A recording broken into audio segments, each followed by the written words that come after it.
আজকে আমি ভেজিটেবল চপের রেসিপি শেয়ার করব।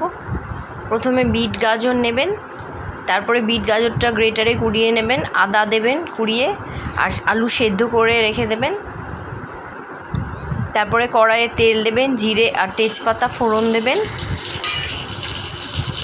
ফোড়নটা একটু ভালো করে ফুটলে পারে তাতে বিট আর গাজরটা দিয়ে ভালো করে নাড়াচাড়া করবেন, জলটা শুকিয়ে নেওয়া অবধি।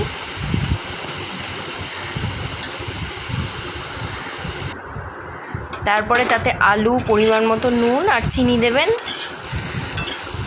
এটা ভালো করে নাড়াচাড়া করে আলু আর বিট গাজরটা মিশিয়ে নেবেন ভালো মতন করে।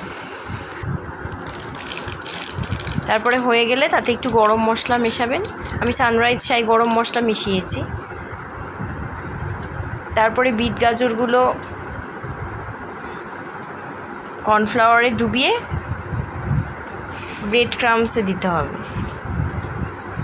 দিয়ে ভালো করে কোট করতে হবে। ভালো করে কোট করে নিয়ে আমি ডাবল কোটিং করেছি, আবার কর্নফ্লাওয়ারে ডোবাতে হবে, ডুবিয়ে ভালো করে কোট করতে হবে। ভালো করে কোট করে নিয়ে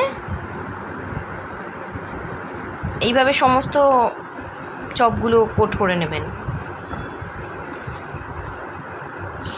করে এবার তেলে আস্তে আস্তে করে ভাজতে আরম্ভ করবেন।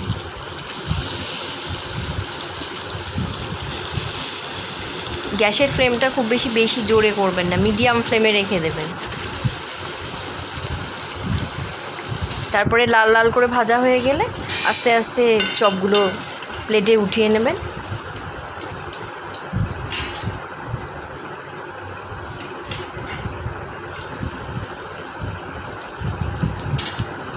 তারপরে গরম গরম সার্ভ করবে ভেজিটেবল চপ। শসা আর টমেটো সস দিয়েও সার্ভ করতে পারেন। আর আমার চ্যানেলটা ভালো লাগলে লাইক, সাবস্ক্রাইব।